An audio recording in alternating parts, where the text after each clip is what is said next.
All right, guys. I'm gonna be ranking where the places I went on a cruise. But before we do that, I want to make this a big thing. Again, if you're one of those people that likes cornerbacks, the most of these Dolphin cornerbacks will not be in the tier ratings because they suck. So if you want my opinion on them, well, it'll be in this thing. Anyway, though, let's get into this stuff.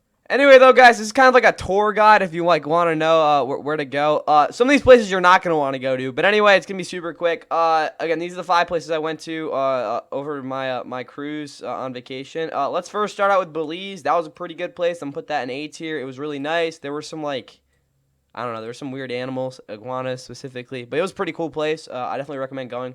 Definitely not dirt poor. Pigs. This was in Bahamas. That was pretty cool. I'm gonna put this in B tier though, because I don't know, it was kind of dirty and I don't know. If I started drowning, I don't think those lifeguards were going to save me. But yeah, Bahamas pretty cool. I definitely recommend going and seeing the pigs. They're fun to swim with.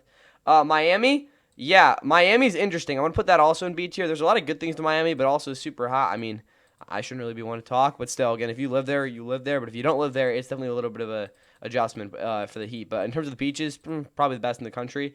Cozumel. This is a tough one. I'm going to give it C tier. There were good things about it. There were bad things about it. The good things, well, I don't know. I got to swim with dolphins. That was pretty cool. But for that part of Mexico, they say Cancun. I mean, Dak Prescott goes over there every year. That's where he spends his money. So, again, with that contract he has, honestly, I don't recommend going here first in Mexico. But at the same time, there's definitely worse places to go. Outside of that, though, you got Honduras, Roatan. This is just not a great place to be honest with you guys. It's kind of a mess. There's some good parts. People are gonna try to sell you stuff, but outside of that, I don't know. I would not. That would definitely not be my first place to go. Anyway, though, that's all I got for the places I went on vacation. Let's get into the actual stuff here, and it's got to be Miami, guys. That's what we're here for.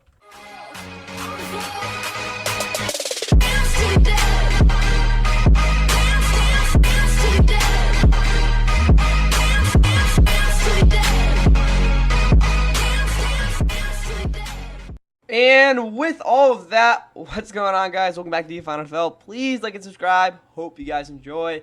The Dolphins, yeah, we're going through their roster. They did a lot of stuff this offseason. Not much of it good, to be honest with you guys. But still the same old team in a lot of ways, which I guess is a good thing considering how good their offense was a couple of years ago. But at the same time, cold weather thing, which I think is completely overblown, even though it really isn't. Anyway, though, again, if you have not watched past rosters, there is only 2 more left after. We're on team number 30. So, yeah, get ready. That was the thing before. That was a little bit of a hint. Something that's coming up. Anyway, though, yeah, looking at how this works, if you haven't watched previous ones, I do recommend watching the Titans roster, which is the very first one, which I will go in depth on how this works. But outside of that, the only things I think I missed is the fact that, again, if a good baseline is 234 total points, that'll probably result in a C grade. And then, again, if you get an F in a position, there's going to be 0 points again added there, which is really bad because then you get a worse roster. Again, there's ranges for the points. Again, there's a whole mathematical thing I use. It's not that it's really not that complicated. Anyway, though, as always, we start with quarterback, go through everything, and then figure out how good this team actually is, or this roster is specifically. Anyway, though, Tua is a quarterback. He's been their quarterback for, what is it now, 4 or 5, 6 or 7 years? I don't know, something like that. He hasn't been able to stay healthy really much at all outside of 2023. And again, the concussions are really getting to a little bit of an issue. Again, they were before at the same time, but the thing. Last year's numbers really weren't anything different than really the past 2 years at all. I mean, 2022 I think is a little bit more explosive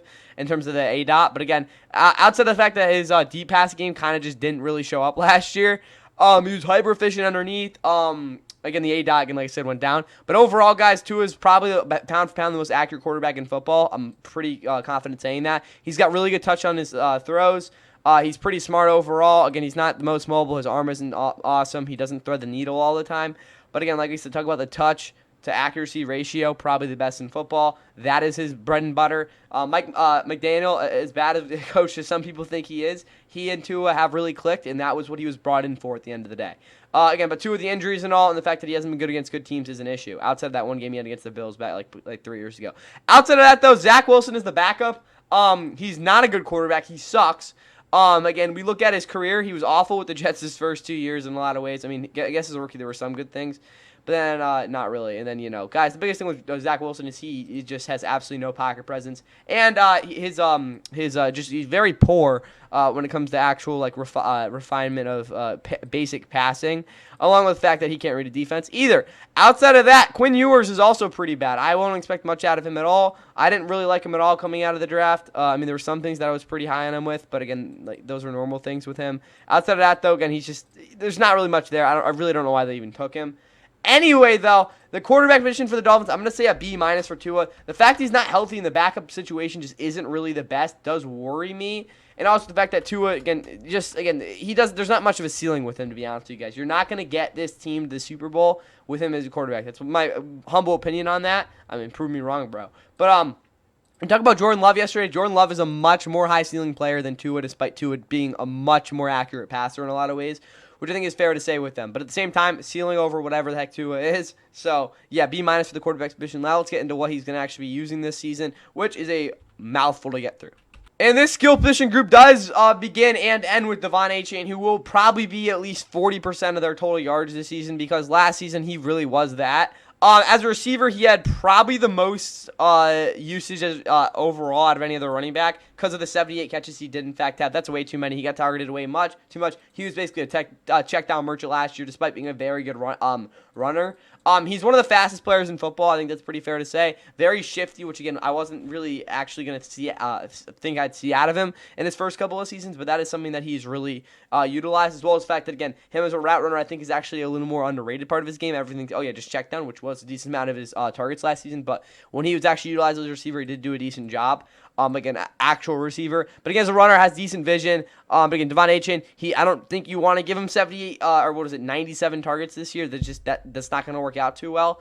But at the same time, he was their best offensive player last year. Let's see if we can see a similar season for sure. But at the same time, I don't expect him to be getting that sort of use next year. Hopefully not. Anyway, though, the backup is Jalen Wright, who I liked a lot coming out of the draft. I loved his explosiveness and his sudden movements. Last year, though, I didn't really see the same sort of burst out of him. And again, he's never really been the strongest guy in terms of breaking tackles and really staying up. But at the same time, his vision really showed off last year, which I was not expecting. There was definitely an advanced nature to that, as well as the fact that, again, he didn't look as bad as maybe the numbers sort of looked. But at the same time, I do expect him to get more targets this year out of the backfield, as well as, again, maybe being used in a little bit more of a power situation as a running back. Ollie Gordon, I think, does have a shot to my bad. To get some work here this season. Will that actually happen? Probably not, because he's not a very good player, at least from that's what we saw last year at Oklahoma State. But we'll see what happens with him. He's not the fastest guy, but he's probably the best power back on this team by a good bit. Outside that, though, Mike Boone, don't expect him. I don't know. We'll see what happens with him. But anyway, for running back, I'm going to probably give them a B. I do like Devon Achane as the number one guy in a lot of ways because he handled the workload last year, but he's still not some premier back in a lot of ways. Jalen Wright is a backup I like in the upside, but he still hasn't proved himself yet. Then Ollie Gordon is a third-string back. There's definitely worse guys, but he's not, again, an ideal guy there. So 24 points there. I think I won't call that generous, but I think that's where they do stand. Now looking at this receiving room, it's a very interesting group. Again, we know about the number one and number two, but Tyreek Hill last year looked very washed. There's no other way to put it. His numbers still weren't absolutely atrocious, despite those being far cry from what he usually plays as. Again, him getting 123 targets is kind of gross, to be honest with you, but did he really deserve it? I don't know, guys. Pretty simply put, guys, he just wasn't the same player in a lot of ways last year in terms of the statistically. We talk about ADOT, yards of separation per route. Again, it just really wasn't good in that fast, as well as fact on film. He just didn't look like the same guy in terms of we're talking about like off the line sort of, again, movement. But at the same time, the speed really wasn't that much different, which again is huge because that is literally 90% of his game. Some of the next guy I want to talk about. But yeah, Tyreek Hill, huge down season. But honestly, I think he'll put up maybe 1,200 yards this year. I don't think, again, he'll definitely get back in the groove of it. Again, that's a big part of Mike McDaniel as well. He cannot have this offense simply be kind of what it was last year and a lot of check down. And short route efficiency, because that's just not going to really be where this offense can kind of take a step back to where they were 2 years ago. But again, at the same time, I did like his adjustment because they did work a little bit better against some of those more aggressive defenses. Anyway, though, Jalen Waddle, he's their second guy, obviously. Again, kind of a bad year, to be honest with you guys. I don't think he was completely his fault, but at the same time, the numbers kind of speak for themselves in a lot of ways. He still is getting open pretty well, but yeah, Jalen Waddle definitely going to need to see some more from whatever last year was for him, because if we don't see that, it could get a little weird pretty quick. But anyway, Jalen Waddle is still a very good player. It just wasn't a good year overall for him. Nick Westbrook, very interesting season from him. I thought he sucked, to be honest with you guys. I did not think he was a very good player at all his first, 4 years of his career. Last year, though, 9 touchdowns on 32 catches. Crazy numbers from him. He really was a big play threat for that Titans team in a lot of ways last year. Career high on receiving yards. I don't really expect him to be a true third receiver, but again, if he can be a red zone threat like that and maybe make a big play for them once in a while, that would be all they really need out of him. Because then he's not, again, you shouldn't be expecting too much out of him. Blake Washington was kind of a scrub last year. He was used a lot as kind of a gadget guy, which I liked a little bit, but that's not really the main part of his game. He's more of a guy who can kind of like manufacture yards in the slot, which is not really what we saw at all last year. So I'm expecting a little bit different of a role from him this year, but we'll see what happens. D. Eskridge, he was like a burner out of 2021 draft for the Seahawks. He's kind of done absolutely nothing in his career. Eric Azukama, I don't know. He's a preseason legend, and he got some other bumps that probably won't make this team. But anyway, this receiving room I don't really like a lot, but I'm going to say a B-, which I think is a little nice, because there's no way Tyreek Hill and Jalen Waddle put the same numbers. Like, they were so, I wouldn't say disappointing, but like underwhelming in a lot of ways last year for that reason. But again, it's still on film from what I saw. And again, the way that the play designs were working, it really wasn't that bad. But at the same time, still didn't have good seasons, so I should expect having a bounce back here out of those guys. I'm going to say a B-, which I think is a little bit nicer, but again, some people still think they're great, so who knows. Anyway, let's tight end position. Guys, it's about as bad as it gets. Darren Waller, oh my God. Yeah, again, he was okay in 2023 with the Giants. I think that's a little bit nice considering the expectations he had.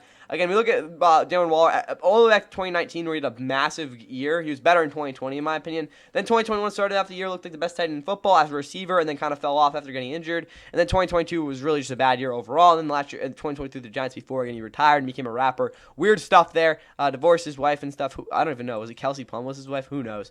A lot of weird stuff with Darren Waller. But he hasn't really been a good player in a while now, and I don't really expect him to be really okay at all. Maybe he'll put up 500 yards, but guys, let's be honest, he probably won't be anything, and he's never really been the best blocker. Julian Hill's an okay blocker, but he can't. He's kind of a scrub as a receiver. Pharaoh Brown, outside of one touchdown he had for the Patriots a couple years ago, I haven't really seen him do much, and you got Tanner Connor, who is not ideal. So overall, this tight end, I'm going to have to give them a D-. Really, the only reason they're not getting that is because there are Darren Waller's going to at least give you something, but outside of that, like, guys, it's just not a good group. I guess you could include Alec Ingold in there, but I guess we'll just kind of throw him in the identity because I don't really see him as, it's weird the way they use him. But a D- for sure. That's going to be 2 points.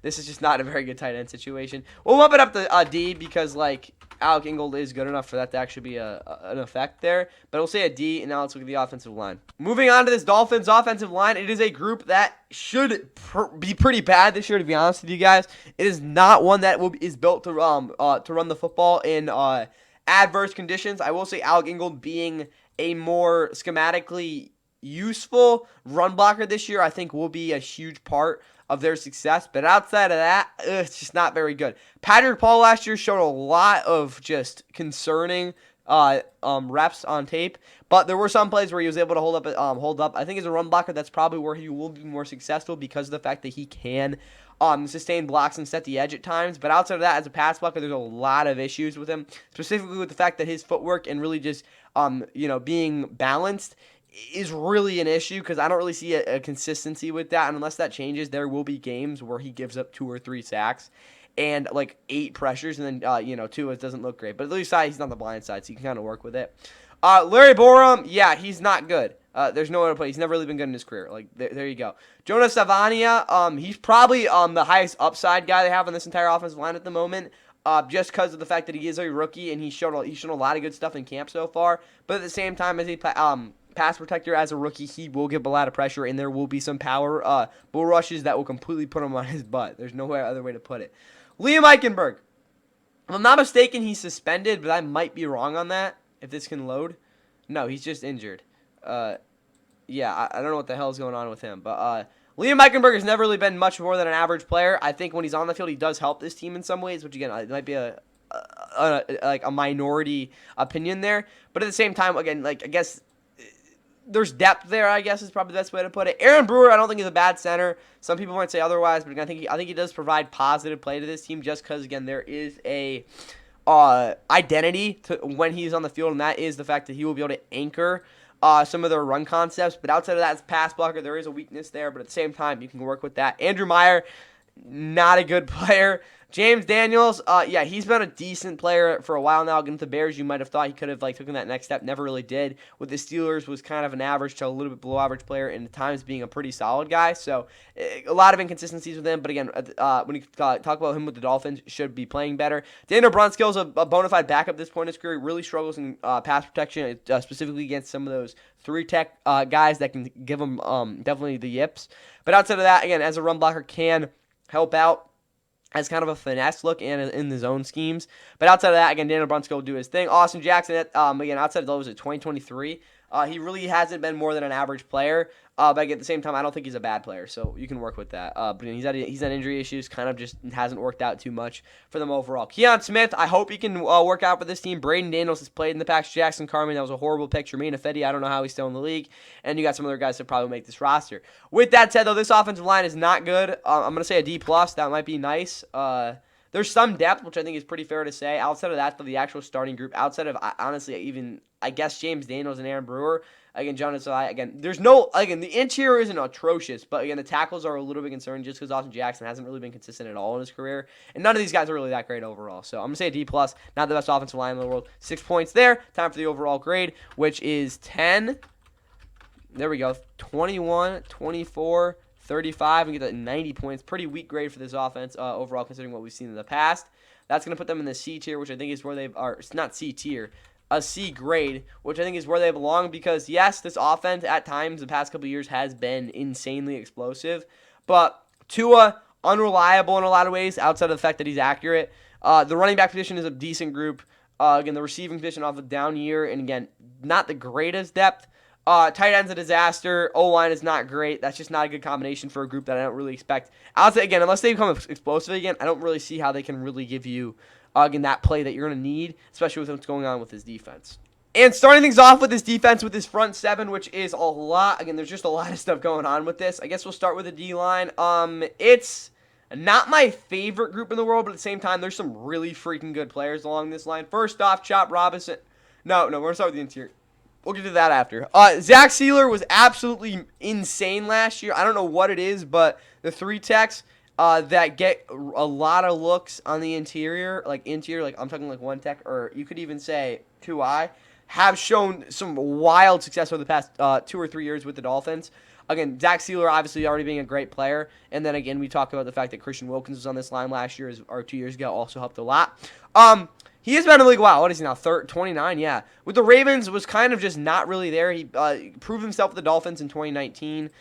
In the couple games he did play, and then he's kind of progressed really well since. Again, back-to-back 10-sack seasons, he has kind of developed some sort of cross-chop swipe move that has really worked out for him, as well as the fact that he's a primarily bull rush heavy guy, and that has just proven wonders for him. Yes, the sack numbers I think might be a little bit inflated. Back-to-back double-digit sack seasons are not really where he's at as a true pass rusher, but at the same time, the pressure rate is still great, and he's going to, again, be an elite guy. Or not elite, very, very good guy for them on the interior, as well as the fact that he's always been a good run defender. So, Zach Sealer, one of the more underrated guys in football, despite probably nicely put inflated numbers. Benito Jones. I like Benito Jones. He's not a guy that I think is ever going to be really much of an effective player, but, again, the fact that he doesn't really get moved around much, again, in terms of, again, against power runs, run concepts, and also the fact that he can penetrate and give you a little bit of pressure at times is, I think, definitely a valuable asset, but at the same time, or valuable part of his game, but at the same time, he's not going to give you much pressure at all. And, you're really just having him out there to be a run defender. But at the same time, he does maintain gaps better than Kenneth Grant at this point in his career. Kenneth Grant is a great run defender out of, again, Michigan, but at the same time, still has a lot of work to do in terms of actually adapting into this, again, next to a guy like Zach Sealer, as well as the fact that his pass rush is still a work in progress. And then you got Jordan Phillips, who I think is a good depth piece. He has shown some very good plays, getting back with the Bills, but at the same time, never really turned out to be anything more than, again, a real good rotational guy. Matthew Butler, Matt Dickerson are probably going to fight to make this roster. Matthew Butler, again, with the experience. Matt Dickerson was probably the more athletic and youthful build. Outside of that, though, the interior of this D-line, I like what's going on here because you can get a good blend of pass rush upside and just really solid run defense. Outside of that, though, this edge rushing group is kind of a weird group because it's just a boatload of injuries. First off, Chop Robinson was absolutely phenomenal last year. In the play time he did get 6 sacks, I think he probably even deserved more than that. Again, don't get me confused. He wasn't as good as Jaron first, but the fact that he really just came in as just a bona fide speed rusher, a little bit more developed than a guy like Nolan Smith did coming out, but not really much more. He really just was a speed to power guy to start out with, and they kind of developed in his I wouldn't even call it a ghost move. It was more of a scissor move, as was a pin pull swim, which he really started to get the hang of towards the end of the season. That's really a good blend for him. That I think again could be a guy where he could put up 70 or 80 pressures next year with the pass rush snaps, which he probably won't be able to actually attain. Maybe he's honestly at this point the guy I give it to out of all three of these guys. Outside of that, they got Bradley Chubb, who hasn't been healthy in a minute now. Outside of, again, I guess, yeah, he's weird. Because 2023, he had a great season. Again, the pressure rate was the highest, honestly, since his rookie season. And I don't even know. It might have been higher than that. He's always been a solid run defender. Again, he had a lot of disappointing years with the Broncos after 2018. Again, his rookie season. Again, decent bounce back 2020. But we're not trying to get into history here. Tore his ACL in week 17 against the Ravens. Has not played since. Again, he's old. What is he now? 29, yeah. The burst isn't what it was a couple years ago. I don't really expect him to be anything more than maybe a solid number 2 that could win one-on-ones against better tackles, or not even premier tackles pretty consistently at the best thing there, but I don't really think he'll be that number 1 guy you want to give that many pressure snaps to, just because of the fact he's coming off his injury, and I don't think he's still that guy anymore. But with that said, Jalen Phillips, again, he was the budding superstar. Like, you're ready for this guy to just absolutely go bonkers, like 20 sacks out of him with like 90 pressures. But he is, again, the injuries were, again, big issue in college. He unmedically retired, had a big year at Miami, then came over to this Dolphins team, provided really good, really encouraging and really promising numbers his first 2 years of his career. But again, ran injuries in 2023 after in terror to start to the season. And then last year, really just couldn't stay healthy. So we need to see something there. Again, his athleticism is the best on this entire team. Chop Robinson be damned, I guess.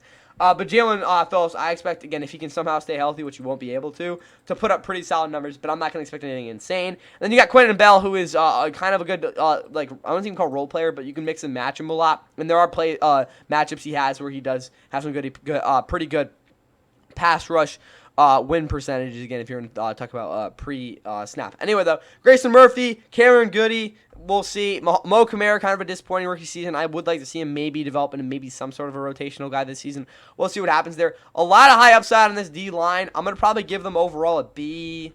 I'm going to say a B+. I think a B. No, I think a B is fair because, again, just the injuries and unreliability with this group. They're going to have their issues against the run, I think, this year as well. No, we're going to say a B+. I like this D-line a lot. B+ is where we're going to put it. That's me 18 points. There we go. But then when we look at this pass rush as a whole, I'm going to have to give it a B. Yes, there's a lot of encouraging things with it, and it's a very high ceiling group. But there's just, again, a lot of variability there that I don't really want to have to, like, bet on, per se. Again, if I wasn't better, which I'm not. So 28 points there. And then after that, it's time for these linebackers, and this is a group that has a lot of talented players. Again, it's really just these dudes. Jordan Brooks has always been a really good tackler, really good run stuffer in a lot of ways. Again, more volume than actually like making plays per se. In coverage, he's gotten a little bit less awful as of recently. That's not really saying much. Again, he's going to be a solid run defender, and that's about it. But again, he's still a pretty solid linebacker overall. Then you got Tyler Dotson, who after a massive breakout season with the Bills in 2023, didn't look phenomenal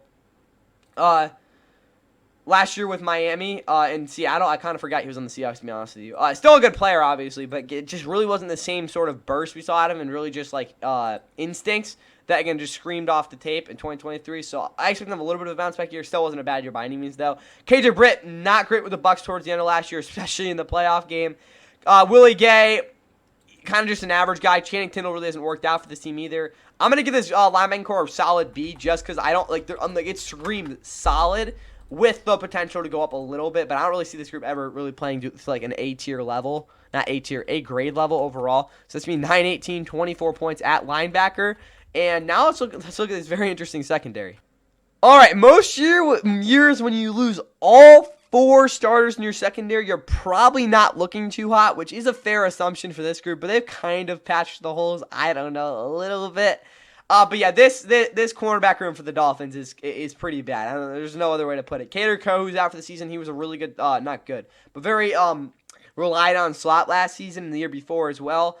Kendall Fuller, I don't know why he still isn't signed. He probably should come back to this team, even though he really wasn't that good last year. Jalen Ramsey didn't play that awesome either, so I mean, I guess there's that. But at the same time, Kendall Sheffield is not a starting cornerback in the NFL. He is fast. He does do decent work in zone.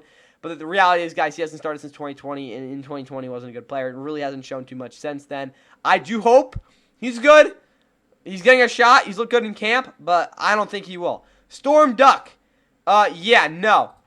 No, he's not a starting caliber player. He played a lot last year, solid against the run, decent tackler. Doesn't get burned too often, which I guess is a good thing, but we're talking about high-end, consistent play. Not what he's going to be doing for you. Ethan Bonner is a scrub.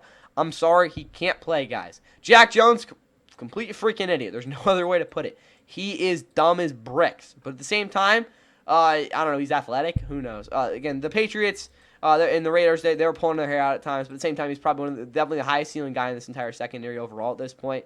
Cornell Armstrong, I hope he can turn into something. Cam Smith has been a bum so far in his career. I was really just not right on what I said on him. And then Mike Killen had the worst of his career last year with the Bengals, where he just got absolutely torched most of the season, despite still giving somewhat decent tackle rates, which I guess is good. But yeah, this secondary, guys, or this not the secondary, this cornerback room is pretty darn bad. I'm going to give them a D-. It's not F because some of these guys have played. There's depth-ish. But yeah, this cornerback room is just completely awful, guys. There's no other way to put it. It's really bad. Outside of that, though, safety position is a lot better. Ashton Davis has at times looked pretty good as a starting safety, but at the end of the day, he really is just a backup. Again, we look at it overall. Last year, though, in coverage, he had his best season outside of maybe 2021. The numbers did support that. But at the same time, I don't really think Ashton, again, I think he's just a backup level player. It kind of hurts them here, but Ifeatu Melifonwu, if he can stay healthy, I think could take over that role, even though he's a little bit more of a, versatile guy than a true strong safety. I don't really want to see him in the box every single play, which, again, you might actually want out of there. Patrick Morris, he was not good last year. Elijah Campbell was okay in coverage, decent on the boundary, but at the same time still doesn't have that ball tracking ability, which we need out of him. I think Dante Trader Jr., again, he was a draft pick.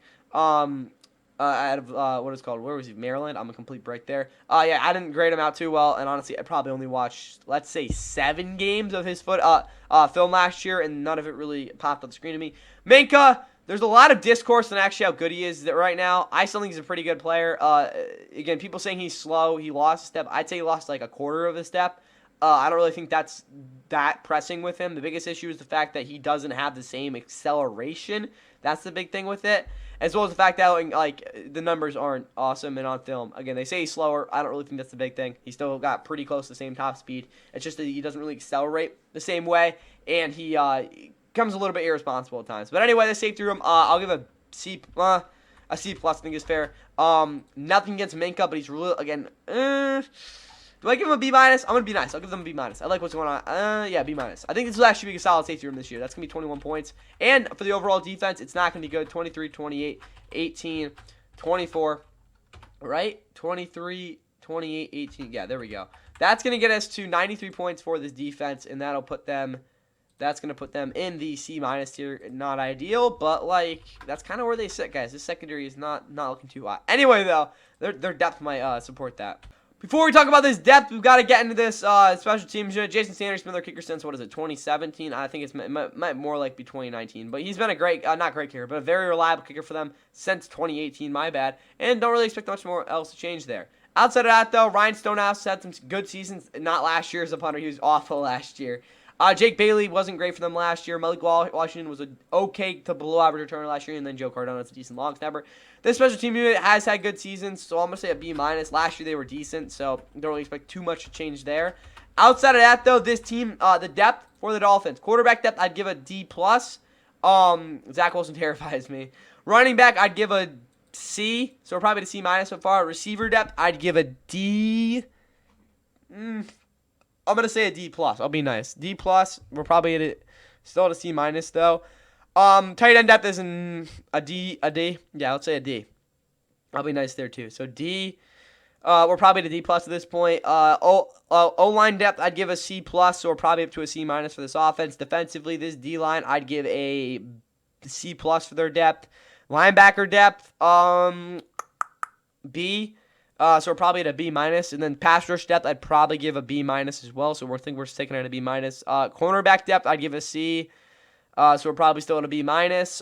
Safety depth, I'd give a B. So honestly, we'll say it a B- there. B-, and when we say a C-, we'll probably put them in a C+.